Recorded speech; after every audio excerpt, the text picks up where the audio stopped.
Hey everybody, and welcome to another COVID-19 Small Business Centre Support Centre webinar. My name is Ketan Makwana. I hope you're well and you've had a brilliant weekend. We are starting this week off with another series of webinars, predominantly focusing on business mindset, business leadership, culture, and we're going to wrap up the end of the week having a chat with Nick Howe from NatWest again. Seeing how the bounce back loans have been working and how people can get that financial injection into their businesses. So today we start off with another excellent topic and subject. It's really around the culture of change or change culture or mindset mentality and what your business is going to look like as we start to move from lockdown into this recovery.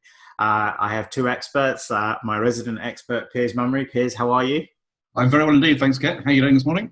Very good, thank you. Just Piers, for our audience who's listening, could you just tell them a little bit about this? Yes, absolutely. So I'm an entrepreneur, been on entrepreneurial world for about 25 years, been involved in lots of different ventures from buying companies, raising money for companies, selling companies, and I've been over in America. I currently work with a business called TechCXO, which is a fractional and on-demand executive service. So we're 106 odd partners. We go into organizations and help companies grow and build, troubleshoot, whatever's needed. We're a safe pair of grown-up hands, as we call ourselves. Yeah, and delighted to be here helping anyone that we can. Absolutely, absolutely. And our special guest in today is Francoise Emery. Francois, how are you? Hello, good, very well, thank you, yes. And it would be amazing for you to tell our audiences and our viewers a little bit about Francois. Could you share some information? Yes, certainly, yes. Well, it's a very unconventional sort of past in that sense, a mix of working with large companies as well as similar to Piers, an entrepreneur setting up, building up different companies, whether it was in event management or food, distributing through Waitrose and Tesco and so on. And for the past 20 years, I have been working with businesses, whether it's small businesses or big companies, global, international companies, FTSE 100 or quoted, NASDAQ quoted companies. So it's very exciting. And like Piers, I go in and we brainstorm, we troubleshoot, we help the C-level, the C-suite, do some diagnostics, find out where they are right now, and more importantly, where they want to be at some point. So, and I use very many different approaches, depending on the business needs at that point in time. Amazing, amazing. I mean, for all of you that are watching this today, we have a whole depth and breadth of experience in this virtual room today, and I'm really hoping that we're going to be able to squeeze out as much knowledge out of both Piers and Francois over the next sort of 45 to 50 minutes or so. So obviously with the current climate and where we're at with things like COVID-19, we came into this at the beginning of March or roughly in the mid of March with this whole pandemic flourish of uncertainty. It was creating this whole anxiety. We've had this with this overall kind of look and feel of where is things going to go. It's still highly unpredictable, but we are starting to see some results emerging. We are starting to see some things generally starting to stabilize, and in some cases the death rates are starting to come down, which is very positive. But as the government and the country starts to get to grips with what's going to happen with the release of lockdown measures, etc., over the next 6 to 12 weeks, I would say, maybe going all the way through until August. I think it's the kind of time where a lot of business owners are going to start to think about how and what they need to be able to do to get back into the business. We don't really know which industries are going to go first, which industries are going to come last. There's no sense of structure and order. But what I want to look at here today and discuss is very much what possibly is going through the minds of business owners and this isn't really a leadership thing, but we have to change as business owners and leaders. We have to change the way we do business. We have to change the way that we perceive our businesses. I mean, I'm hearing different industries are now saying we're not in the business of this, we're actually in the business of that now. So Francois, coming to you first, how important is it that business leaders really need to start understanding that they've got to come back and, I wouldn't say reinvent the wheel, but more instead start to look at their businesses differently? Well, as I mentioned before, the most important aspect is to take a diagnostic as to where they are right now and take stock, work out what's the situation, where is the company, what's the balance sheet, and really take a very open and honest take on the business. Doesn't matter what business you are in. What's important is that you know exactly where you are today, and that includes not just the factual aspect of it. It also involves the emotions involved. So with the environment, you have the emotions involved. First of all, you'll have people feeling in denial. It can't be happening. It's going to all get back to normal. And one thing we know, it will not all get back to normal. So the more that the leaders of that particular business are prepared in their mindset and their attitudes, the more they are likely to be able to overcome the issue. And it may well be change of a whole direction. I've had to do that in the mid-90s when we had the big recession. Some businesses will not be as valid as others. And so those are the kind of things that people need to begin thinking about. I mean, you bring a really sort of good number of different areas there that one needs to think about. Both Piers and I have discussed this on numerous different webinars in different slots.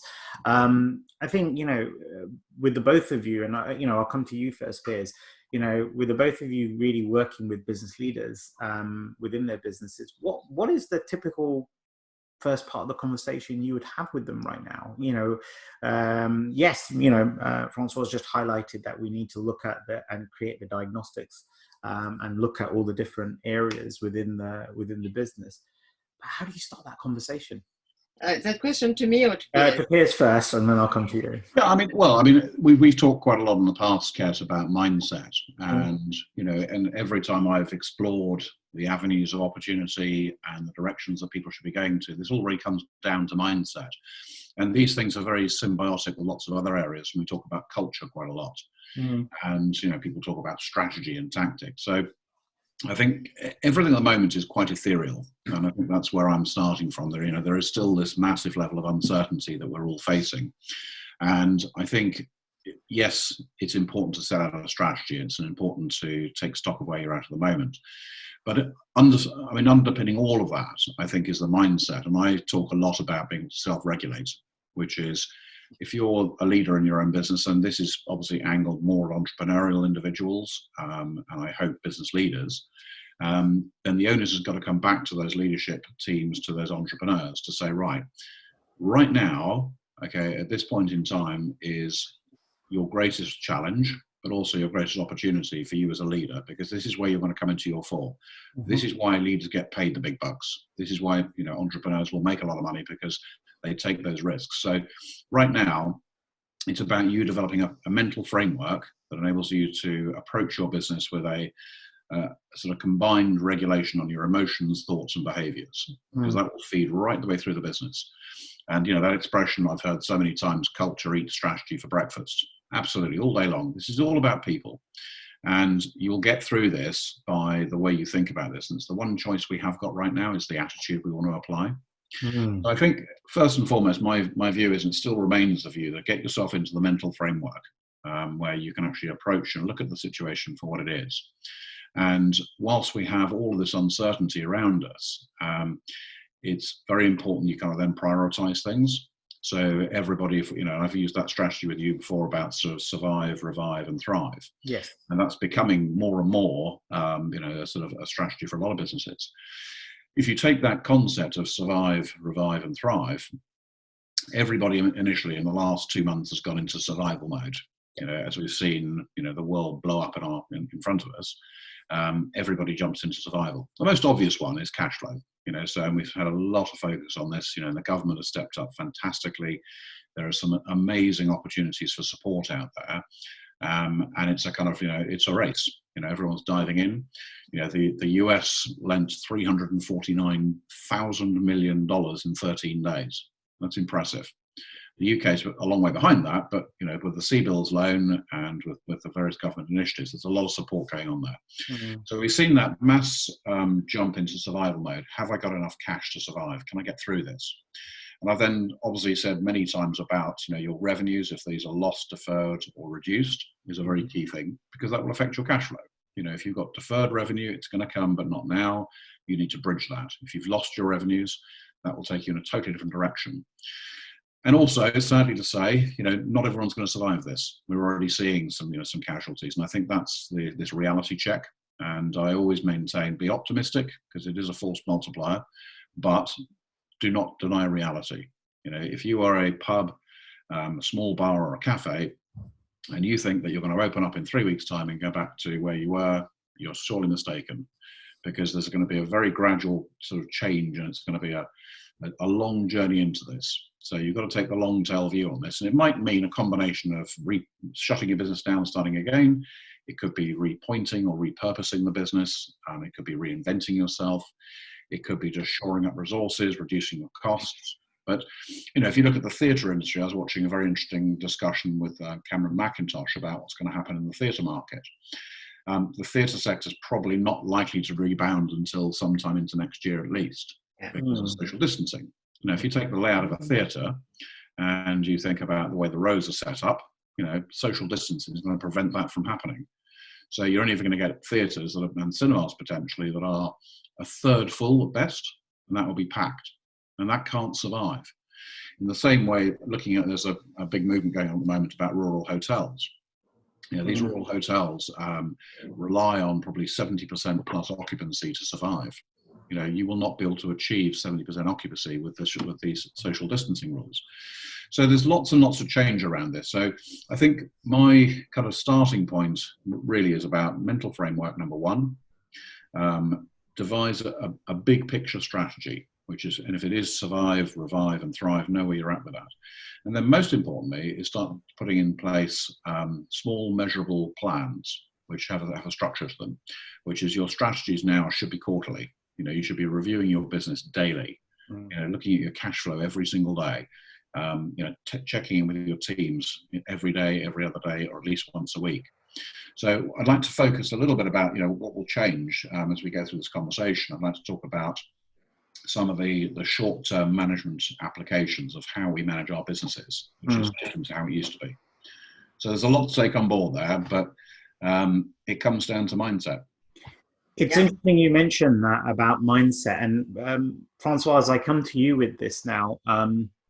It's habit, right? There are habits. I mean, I've been in a room with you where I've seen you absolutely break down a CEO of a business and get to the real truth of where something is. So I think if we're going to inflict change or a culture of change within our business, we have to be really honest and open with ourselves right from the outset. It's very simple, Ketan. It's the key question here is what keeps you awake at night, and that key thing that keeps you awake at night is the core of what you need to really focus on and look at. And as you said, you cannot move and make progress and make changes happen if you're not prepared to be honest with yourself to begin with. And being honest with yourself includes accepting the fact that these changes are making you deny what's going on because you can't believe it's happening, and it makes you feel angry. Why me? It makes you feel you want to begin to bargain with various parts, people, aspects, and government, and etc., etc. And then you get into a depression. And after you've gone through that whole system, you get to the point of, okay, you accept it, to the point of acceptance. Once you've got to the point of, it is what it is, and to build on what Piers was talking about, this is the reality of the stuff. And so how resilient am I And if I am not really resilient as an entrepreneur or as a business leader, who do I know that can help me? So this is the time when you actually build a dream team around you. And that dream team, it can be somebody in your family, somebody you know, a friend, an expert. And there are lots and lots of those skills out there at the moment where people are really keen to give of what they've got to help other people become the better selves and regrow their business. There is a phrase that I often use when I'm working with a C-suite. It's and it has a big impact. A philosopher, Descartes, said, "I think, therefore I am." And it's a very simple phrase and yet so powerful. What I think, it's what I am. If I think I can save my business, guess what? I'm going to become creative. I'm going to brainstorm. I'm going to find ways to save it. If I can't save it, I'm going to change my business into something that I can still support my team, my family, my employees, etc. So this is where you need to be creative, you need to be flexible, and you need to be structured, disciplined. I think There's three key things. I think some of the other areas that one needs to sort of bring into this as a business leader, and you know, if you're responsible for injecting the culture into your organization, is there's a lot of employees that are furloughed at the moment.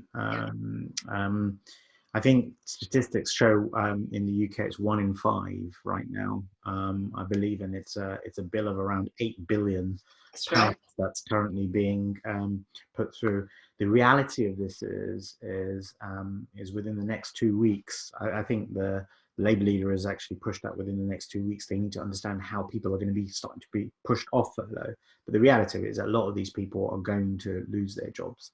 You know, businesses are just not in a position right now financially to be able to have that kind of structure. I mean, as much as Piers says right now in terms of, and I agree with it concurrently, that you need to look at your balance sheets almost every day and look at your absolutely and manage this way. I think there is a part of a responsibility that as a business owner that you have, that you're going to have to start having some real honest conversations with some people. How important, Francois, do you see that that as a leader of a business that you are engaging almost daily with your employees, even if they are furloughed at the moment? Oh, absolutely. And it's not just your employees, it's your employees and your suppliers, your customers, and in the whole supply chain. So you begin with having a communication with yourself. When I was going through all these troubled years, and the first thing I would, before I go to sleep at night, I'll put a little note on my bedside table to see the things I need to pay attention to tomorrow morning. And that's what my day is going to look like tomorrow. And guess what? By the time I wake up, things have changed already in those 8 hours or 7 or 6 hours of whatever hours I've been asleep, if I manage to sleep properly. And when I wake up, the first thing I'm thankful that I have woken up another day, a chance for another day to fight whatever is ahead of me. And at that point, I'll do whatever it takes to build an inner strength. And for me, it's about being in nature or going for a walk or do something that is really going to up my energy level. And that is very important to maintain a decent level, and that comes with discipline. So I'll do that. I sometimes need to do some breathing before I come on this call here. I will calm my whole system down. I'll do some breathing. In some areas, you need to be quite activated and quite energetic, and in some areas, you need to be a little. It's really having that quality to choose when to be what and when to do what. So there is a structure I would set myself. And does that answer your question, Ketan? I think to a certain degree, I think it actually goes beyond that, and it brings it quite nicely into this mix here, Piers. I mean, we've talked about things from a business strategy perspective for a number of weeks now. You know, we talked about survive, revive, thrive. I think this part of what Francois also brings into the context is the human element of and the, you know, you for example get out there and you do your bike runs in the morning, for example, to get yourself. Yeah, no, I mean, look, I mean, so, you know, I think there's a forgive me for saying this, there's a time and a place for the mental well-being. Okay, and I think it underpins everything we do. You know, if you're not in the right frame of mind, forget it. You know, and kind of accept it's okay to have a bad day. You know, it's perfectly human to do that. Nobody is a machine that can be always on and up all the time. As long as you hold faith in things, that's the important thing. So let's put that to one side, and let's just look at the stark reality that people are facing. Okay, your business is either slowed down, slowing down, or stopped. Okay, one of those, you know, that's where you're currently at. And the outlook is not great. You know, we're in for a very, very long and possibly steep, maybe just a huge climb ahead. So I think what we have to figure out, and this thing about survive, revive, and thrive for me is utterly crucial. Okay, because historically companies have had, you know, 5-year plans, 3-year plans, 1-year business plans. And you have typically most companies have a 12-month budget. Throw that out the window. Okay, genuinely do that. If you're a business owner today, do not start thinking about what's happening in years 2, 3, 4. This is all about the near, the now, and you know, the far. But the near and now is inside the next 12 months. Don't even look 12 months down. Okay, look at 6 months. Your business now requires you to think macro and micro. Okay, let me give you an example. So everyone at the moment who's got furloughed employees, the furlough scheme runs until the end of June. Okay, so you've had technically 80% of your salary costs being supported by the government, which is a great reduction in overheads. You may have got grants, you may have a CBIL loan, okay? But at the end of June, let's say, and I'm pretty sure the government's going to not just announce furloughing is finished, but I think there's going to be some sort of gradual easing of that. There'll be some co-opt scheme, which has to be the case, otherwise you're going to end up with millions of people in July and August who are unemployed. That's going to crush the economy even further. So the government will be thinking of strategies to sort of figure out how furloughing works.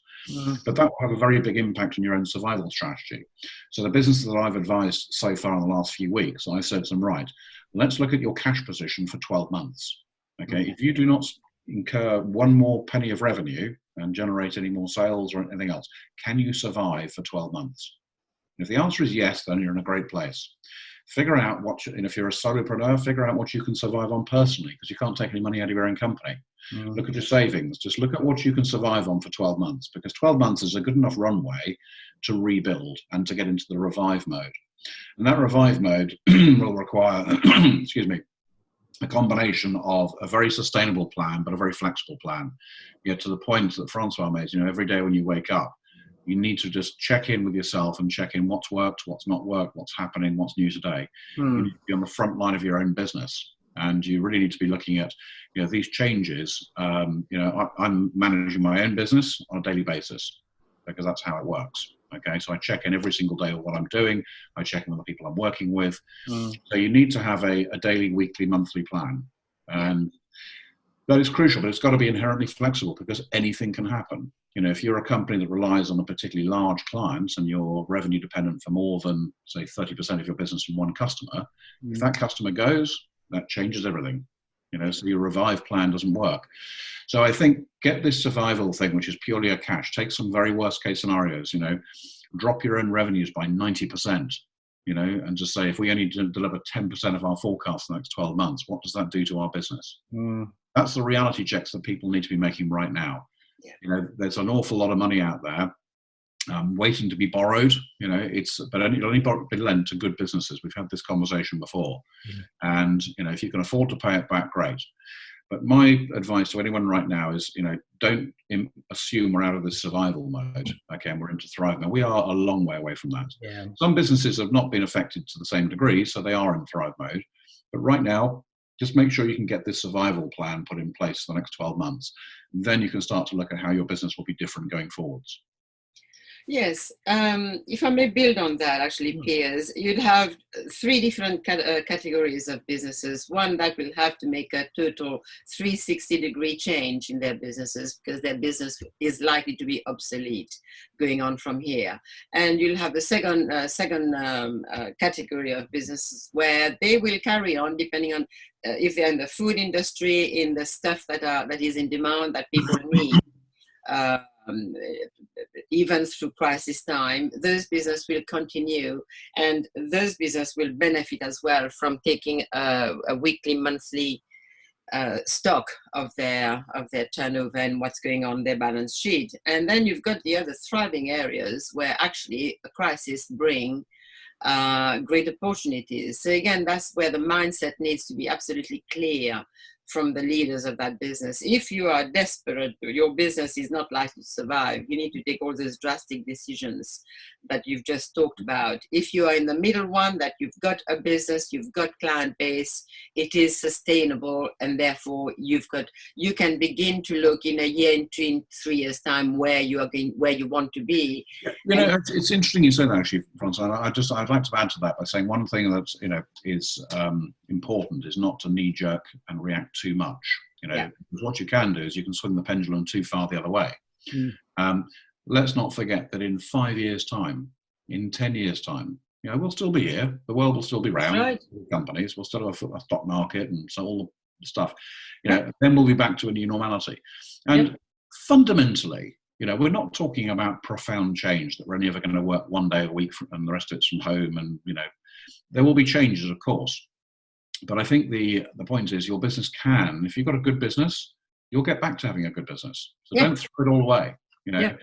It's about just finding new innovations and new things you can build to just get back to where you were eventually. One of the things I just want to kind of bring into the context of the conversation right now is it's the way that we do business and the way that we build our businesses. I think for decades or traditionally it's been based on known quantities, understanding and forecasting ahead and looking at your anticipated markets, et cetera, et cetera. Yes, okay, there has been a high level of uncertainty right now, which is it's plagued the markets, let alone anything else. But we're seeing the financial markets slowly bouncing back. We've seen oil start to come up because there is more sort of acquisition of it, et cetera.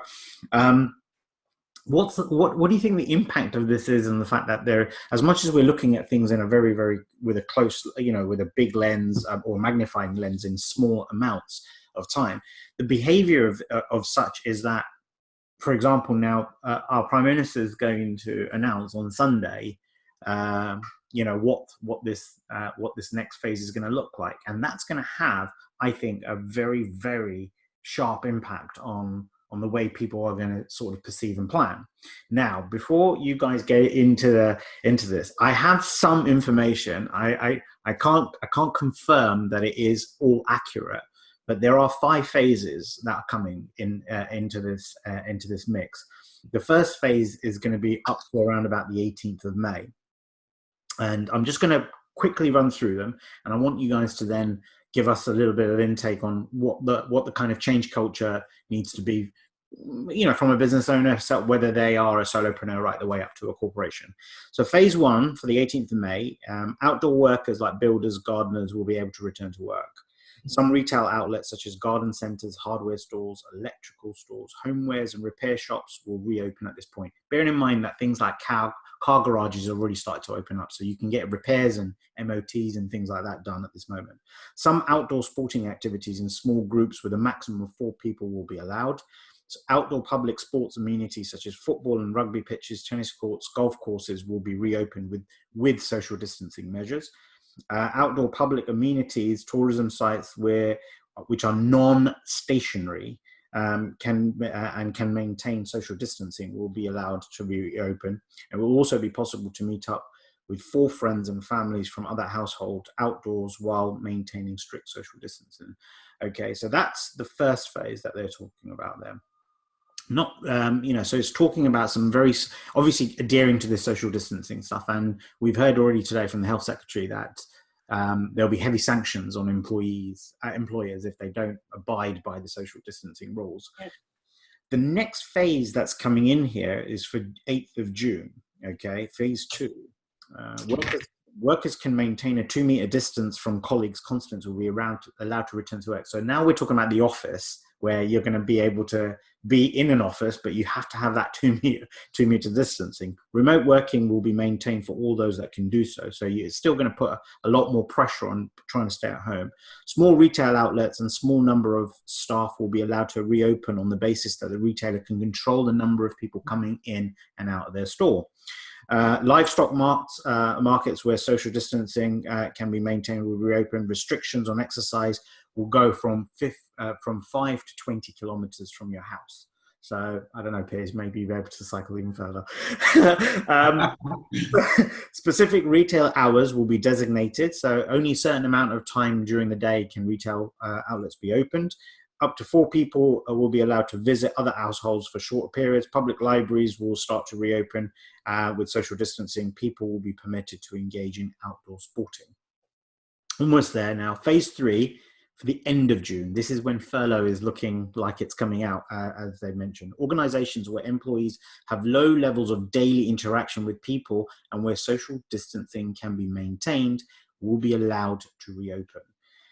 Creches, childminders, preschools, all of this for essential workers and back into teaching are going to start to look at a phased manner. So they're also thinking about opening schools back up before the new academic year. Open playgrounds, permit behind closed doors for sporting activities. So I think this is where things like the Premier League will get sorted out. Open cafes and restaurants providing on-premises food and drink where they can comply with social distancing, and strict cleaning in operation. So I think what you're going to see here is you're going to see a slightly change in the behavior of, we're going to see a lot more monitoring of these kind of restaurants and bars. Phase 4, there's a lot in phase 4, so I'm not going to go through all of it, but this is for the 20th of July. Museums, art galleries, religious places of worship, permit of sport teams with reduced number of people allowed into stadiums, and reopening of hostels, houses, caravan parks, and holiday parks for social gathering. And then the phase 5 is for the 10th of August, all of the other stuff that we've discussed, but within this, festivals and events. Okay, that's the big one that's come up. Pubs and bars, nightclubs, casinos, and enclosed shopping centres will be allowed to reopen. So I know there's a lot that I've just thrown in that, but there are 5 phases that are probably coming. A lot of countries are going down the same route with 5 phases. But as you can see here, gyms, for example, may not open until August. They may not be able to open all of these kind of things. Now, let's say, for example, everything that I've just kind of thrown at you right now is what the Prime Minister says on Sunday. As a business owner, where do you kind of start with the preparation for this? You know, you're kind of looking? Are you looking in for what's most to you? Yeah, this is really interesting. I mean, so I think there's a lot to say. There's a lot to take on there. But I think, you know, I would say first and foremost, this is, of course, we haven't said this, so we don't know. But it's likely, or the summary of all of that is a gradual return to normality. Yeah. Okay. So as a business owner, I'm just going to introduce exactly the same, which is a gradual return to normality. Exactly. Because that entire strategy that's been outlined there can be completely hijacked if we find by the end of June, cases are shooting up because of people are not obeying social distancing. There's going to be a little bit of a pendulum swing again. I think you'll find people who have been so cooped up are just dying to get out. They're not going to abide by every single rule. Those are guidelines, and that's great. And if you're sensible, that's fine. Mm-hmm. But if we suddenly start to see an upswing in more cases, then we're going to go back into lockdown again. So it is perfectly reasonable to assume that strategy, if everything goes is idealistically, it works. Mm. So all I'm going to do is keep a flexible and open mind and say, yep, there's nothing in there that I wouldn't expect. But in the context of my own business, depending on the sector I'm in, of course, you know, if I run a museum or an art gallery, or if I run a creche or I run a gymnasium, I will be very focused on that. Mm. So it does depend on what business you're in, but I think the underlying view is keep a very open mind on this, be super, super flexible in your thinking, do not be rigid. And it's a gradual return. You know, this might take a few months to get back to where we might be able to go about our daily business and engage again. Mm. But the long tail of this is much, much, much bigger than this, in terms of returning to normality, because of the revenue lines. If you've got controlled entrance into shops, people won't be spending at the same level. Yeah. So because consumerism has slowed down so significantly, those revenues are not getting through the supply chain, and that affects everyone. So we're all in a situation where, this big reset, it's like a very slow pressing of the button to go back to play, but it can be paused at any time. So don't get into a false sense of security around this. My view is, talking of false sense of security, actually, Piers, that's a very good point. When you talk to, we've got quite a few medics in our family, from oncologists to anesthetists to surgeons and so on. And there is a feeling that if we do not abide as common sense citizens, there will be a big wave hitting us again in October sometime. So, and that actually corresponds with the 5 phases that Ketan has just set out.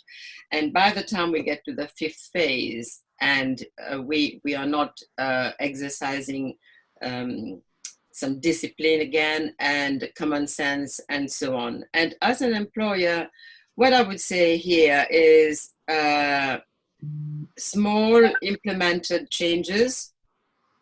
When you restart your business, make sure that you honor all the common sense that is required in this situation. And we do not know yet what are the impact and complications. And China seems, well, a number of countries have opened up and then suffered bigger numbers afterwards. So it's caution, it's flexibility, and it's also discipline. And those are the 3 key things, on top of all the management of your finance and so on and so forth. I think that behavior.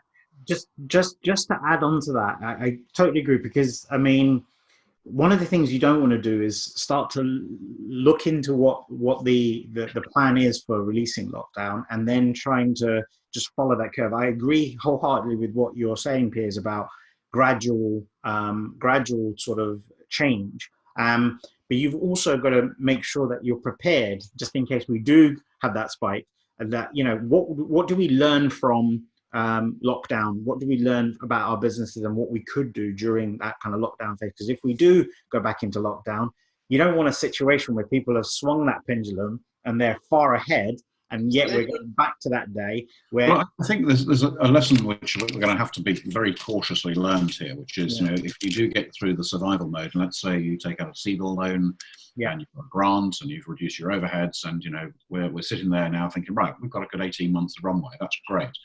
Do not get into a false sense of security on that. Because if we get a second lockdown, there's no second government going to jump back in and furlough your staff again and bail you out again. No way. This is a one-off event.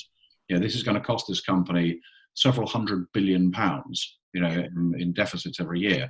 The government. I mean, if you look at the US announced today, their spending on this is over $3 trillion. That's correct. $3 million to support this. That money is going to have to come back from somewhere. So there's a huge period of austerity beyond this. But I would just caution anyone to say, just be very real about this. Nobody knows. So, just imagine your business is smaller and slower than it was, and just adopt that mindset. Don't go beyond quarterly plans, which is very, very difficult for a lot of businesses, because this suits entrepreneurial people, because we're used to living in with uncertainty. Bigger businesses are not. Bigger businesses are built, and stock markets are built on predictability. They don't like change. They don't like things coming left of field. So these sort of things are very disruptive to markets. But if you're an entrepreneur and you've got an entrepreneurial mindset and you've got that, resilience, and you've got a sustainable thought process, and you're optimistic and flexible and all those great things, just use that daily, weekly, monthly, and no further than a quarter. Just see what you can do in the next 3 months. Look after your people. I said before, in the 5 areas that I always focus on a business: cash flow, people, clients, marketplace, supply chain. Those are the 5 components of your business. Assess each single individual one of those and have a plan for each one. Have your own little task force on the front lines of your own business, telling you what's happening in your own market. Depends on the size of the business, but if you've got an HR person, get that person to be your absolute focal point on people and understanding what's happening in your teams. If you've got an operations guy, girl, whoever, just make sure that operational person is looking at the day-to-day operations and reporting back to you. You need to have this sort of intelligence come back to you in order for you to work out what to do, because the whole business is connected. But those 5 modules of your business, you need a plan for each one of those. But take it slowly, gently, sensibly. Unfortunately, to the point that Francois made, with common sense is not very common, which is always a bit of a shame. Yes, that's right. Yes, and it's a matter to be interpreted very loosely. So I want to flip the conversation right now. We're kind of coming to the sort of last 10 minutes of this call, etc. And I think there's some really fascinating points in here. I think the advice that you both have given in terms of being methodical and very open-minded and accepting on situations. We also understand that just because leaders of countries are going to say that this is the plan, it doesn't necessarily mean it is the plan. Things can change and will change, and we have to adapt. But let's flip it on its head. What about, we've been talking right now about business owners, existing business owners. Piers, you mentioned that this is probably an environment where entrepreneurs thrive more than business owners do. If we were in a situation now where we're going to have an abundance of people that are losing their jobs, some of them actually, now the fact that they know that remote working works in this particular way, may not even want to go back to their employers eventually after furloughs lifted. So Francois, if I come to you first, what kind of advice would you have for people that are building up in this thing in their head to say that maybe it's time for me to go off and start my own business? And is it the right time to start your own business?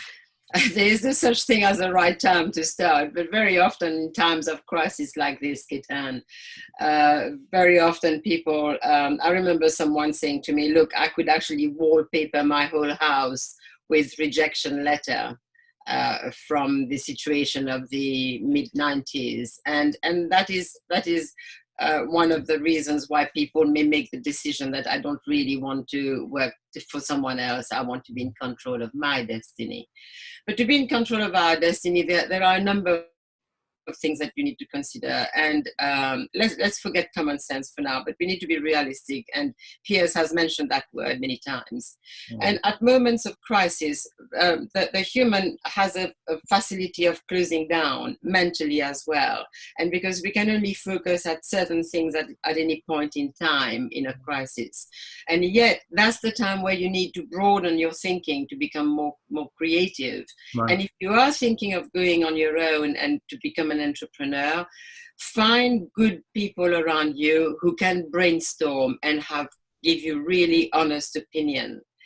And you may not want to take it, you may listen to it, you may or may not want to take it on board, but at least you've given yourself a chance to have some external input as well as your own. And build on that, then you would have an increased urgency about having to do something, taking an action, if that's the way your mind is set. I would say brainstorm, whether it is about the idea you've got or whether it is about what is involved as an entrepreneur. It's not an easy life. It's sometimes attractive. It can seem more attractive than it actually is, unless you build a good team around you, whether they are employed or not. A team is very important.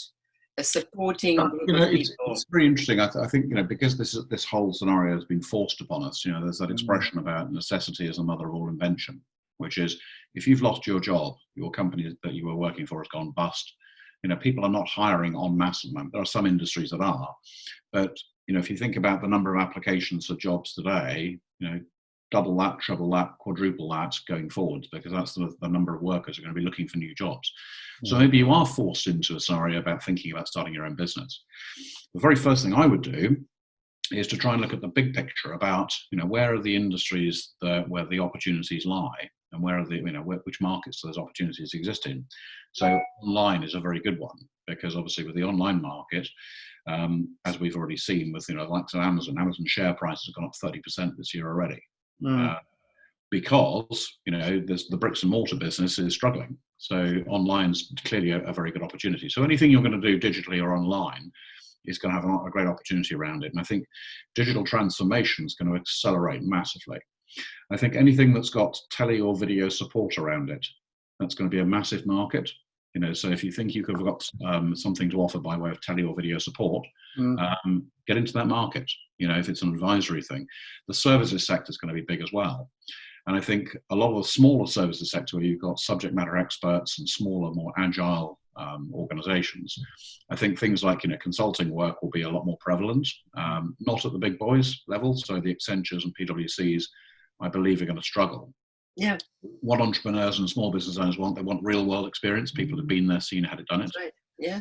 No disrespect to any of the MBA grads who work, you know, in these sort of the young aspiring management consultants. It's great, but right now it's about real world stuff that works. People want to know actions I can use today in my business to help me get through this. So I think if you're going to start your own company, I mean, there are markets that are always going to be there. Food, you know, we have to eat. You know, health, we've got to look after ourselves. So anything around health and food, anything online, anything tele video support in the services sector. Just within that, I'm sure if you started with a macro position on that, there's a lot you can take from that. And to your point, Francois, you're absolutely right. Brainstorm, you know, ask people for advice. I started a business from my dining room table before. It's hard, but it's certainly doable. I know, yes, we know, all three of us, we know that. I think something really important as well is to really look at your bank account. And when you're looking at going into a business, you still have to pay your mortgage, rent, or whatever it is you've got to pay. Your monthly outgoing will be there. And you need to plan, you need to have a good financial planning structure around you. If you're not very good at that, seek advice, get help. And there is a lot of free help, as I said earlier, out there. And people who've been through that route are very willing to give a bit of their time for free. And it may probably be as a bartering. You may want to reward some people who give you a lot of time and advice as a share in your business, or there are many ways you can recompense it, and find ways where you can get what you want without having to spend a lot of money. And I cannot emphasize enough the need to be creative. And if you're not able to be creative yourself, go online, find out how other people do it. There's a lot of information out there. And if other people have approached a certain sort of route to market, and you like some of that, nick it and build your own plan by taking on bits and pieces of other successful people who've done it before. They've tried and tested, so you don't need to reinvent the world yourself. You can take some of the practices, best practices that's been tested before you. And don't be afraid to fail. I've failed many times. I've succeeded a few, and I've failed many times. And the failing is probably what's made me who I am today. I'm able to stand up and say, actually, I don't think that will work, and it won't work because not only have I gone through it, but also I've been listening, and a lot of my clients have also given me feedback as to what works, what doesn't work. So make the best, make the most of what's available to you, again, look at that, your financial survival mode, as Piers say survival.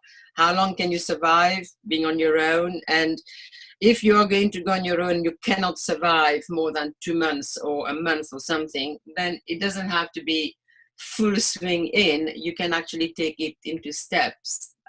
Still find ways to earn some money. Go and stack shelves in the supermarket, or go and pack bags to be delivered. There are lots of jobs out there, and no job is too small in circumstances like this. You know, it's really interesting, actually. I love the conversation around entrepreneurialism, because, you know, I'm an entrepreneur at heart. And, you know, if you look at the sort of time, talent, money, and opportunity as a sort of quadrant of things at the moment, you know, if you want to be an entrepreneur, go and be an entrepreneur. Exactly to your point, Francois, it's okay to fail.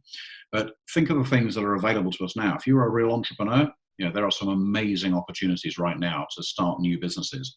Yeah. Look at the commercial property market and see how much available physical space is around. You know, why don't you think about spending the next 6 to 9 months building a bar concept for 2021? There are going to be some amazing rent deals and property deals and plenty of vacant space around. So you're going to pick up deals like you wouldn't believe. So if people out there have got time, this is one of the big frustrations with entrepreneurs. We don't have enough time to do all the things we want to do. Yeah. I can tell you, if I had a roster of people around me, I've got ideas like the yin yang for businesses. I could start businesses all day long. The money's out there. Money will find good businesses. But, there are four things. Time. If you've got time on your hands, use that time wisely. Lean into this and think about those opportunities. If you've got talent and access to talent or people around you, time and talent, can be found, they make it on money. And just find the opportunity. There's really good business opportunities out there. And I think it was one of my colleagues was telling me in Tech CXO that during the last downturn, sort of 2008 financial crisis, look at the number of companies that have started in that time. WhatsApp, Groupon, Uber, and many, many more. And these are now multi-billion pound companies. WhatsApp started, was bought by Microsoft for 17 billion. I think that could be wrong, but it's multi-billions. Sorry, that's right. But you think about the opportunities in a downturn, they're out there. If you've got the drive and a bit of chutzpah to go and do it, don't be scared to fail. If you don't fail, you'll never understand what success is. And I can tell you, every entrepreneur will tell you the war stories. This is my fourth downturn, and it's just like the other ones. A bit different. It's different, but it's the same underlying principle. Things will slow down, but they're going to get better. We'll come out of this. So just, it's about building that resilience and that mindset, just to sort of keep calm. Don't panic. We'll be fine. We'll get through this. I think it's Trevor McDonald that once said, actually, the culture of change is down to two things: the environment we find ourselves in and the actions we take whilst we're in those environments. Absolutely. And I think it needs to be importantly felt that you don't need to compare what you're doing to anyone else. I think that can feed into people's heads quite quickly and say, well, I'm not moving fast enough, or I'm going too quickly, for example. Well, I love the quotation from Winston Churchill, which is, a pessimist sees the difficulty in every opportunity and an optimist sees the opportunity in every difficulty. That's right. That's right. And there's something that I'd like to just bring into play here very, very quickly. And this is a time where we need to also look at our sense of identity and our sense of purpose. When we are looking at developing a business, doing something, why do we want to do that? What's important about that for us? And if we understand at base level our purpose in life, if we're doing that business just because we want to make money, it's very unlikely to succeed just on its own like that. It's not an enough motivation. So really look at who you are, what's your purpose, who you are you want to be, and why you want to do that. And the why you want to do that has got to go beyond money. I have never worked with any successful entrepreneur who did something because they wanted to be rich. And they wanted to do something because either they wanted to prove somebody who said to them they were good for nothing, or they had other motivation than becoming rich. So ask yourself the question: to be an entrepreneur, to change your business, why should I do it? Why am I doing it? And what for? Yep. I echo that 100%, Francois. Totally agree. And then when you take that, then you come back to the environment that you are in, which is at the moment is crisis. And as soon as we get the vaccine and proper test going, many companies are working on that. As soon as we get those two things aligned, then the business will pick up again. And most people will forget what it was like. And this is our normal human psyche. And when you've done that, and just to complete that, actually, Piers, and when you look at where you are right now, also look beyond. When we've got over that, what is it going to look like? And is what I want to do still going to be valid in that point? If you want to make a quick buck and do something that is good for just 6 months, no harm in that, but know why you want to do what you want to do. I agree. I mean, I was talking to somebody over the weekend actually about this, that after the Spanish flu pandemic in sort of 1819, the decade after that was the Roaring '20s. Yeah. We had this bull market, which is going to come. We're going to have a bull market. Yeah. The only thing that sort of thwarted that was, of course, we went into the Great Depression in 1929. But that's right. Different conversation. But there are opportunities out there, and I just think it's just about developing the right framework. Don't ruin your own business today. You know, there's good opportunity out there. Just be sensible, develop the mindset, protect your business right now. You know, we're a long way away from, you know, this revive and thrive mode, I think, for most people. So just focus on survive. Just get through the next 12 months. I think there's some great stuff there, but we have come to the end of time today. I think this conversation could go on for another hour, you know, as it kind of delves into this. But I think there are some really consistent messages that come on here about change and the culture of change. And there are so many different things that one needs to take into consideration. It's but the same thing here. You know, the one thing that I've kind of heard and understood from all of this today is it's about how honest you are to yourself. How much do you really understand of what it is that you need to do or want to do? And I think, as Francois capped it just now, why you're doing that. You know, I think that brings, you know, this whole thing up to the measure. Things are going to change. They have to change. That, you know, the environment around us is constantly changing. So I think the last kind of message that we want to kind of put out there is that you have to accept and on board with change, that you can't stand still. You have to keep moving forward, even if it's just 1 inch or if it's a mile. It doesn't matter. If you don't, it's not the fear of being left behind. It's what you miss and what you could have been. And I think, you know, that's where things like not anxiety but regret will start to come forward as well. So any lasting comments, Francois, from you that you would like to give in terms of advice, maybe a saying or statement, or the last bit of kind of context that you'd like? Yeah, I've been thinking about that as you've been wrapping up, actually, Ketan. And we've talked a lot about being realistic, doing X, doing Y, look at your numbers, look at this, and etc., your ideas. But one thing that I think I would like to leave everybody with are 2 things. One is be very, very empathetic. First of all, gentle and empathetic. First of all, with yourself. And don't be too hard on yourself if things are not going well. This is not a route for you to be creative. This is a route for you to beat yourself down. This is not a time to beat yourself down. So being empathetic and gentle on yourself, and as well as with everybody around you. And number two, equally important, communicate. Don't bottle it in. And bottling in is another source of tremendous depression. So don't do it. Communicate. Even if you think you're going to be talking rubbish, gibberish, whatever, it's no matter. Find somebody who will listen to you.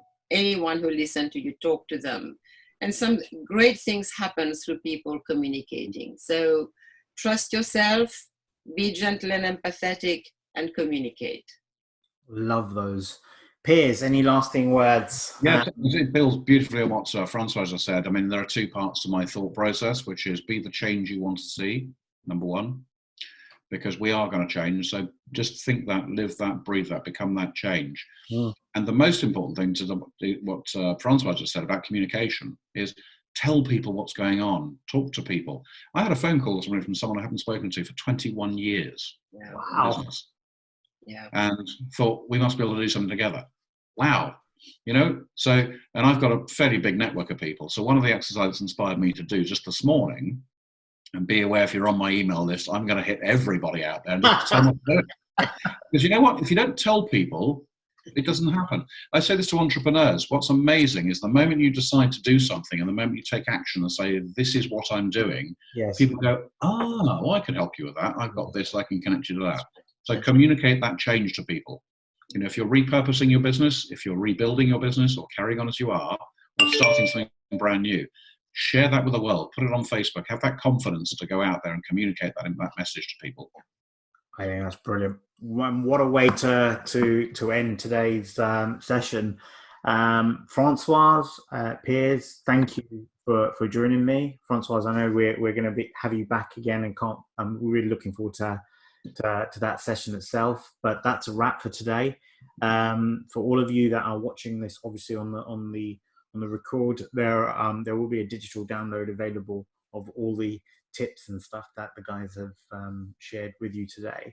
tomorrow we've got a digital strategies webinar coming on how to communicate those messages effectively using emails and all your digital tools itself. So it's not about digitization, it's about how you're communicating online. But for now, I want you all to stay at home, stop the spread, and keep saving lives. Thanks for joining us. Thanks very much indeed, guys. Take care. Bye-bye. Thank you.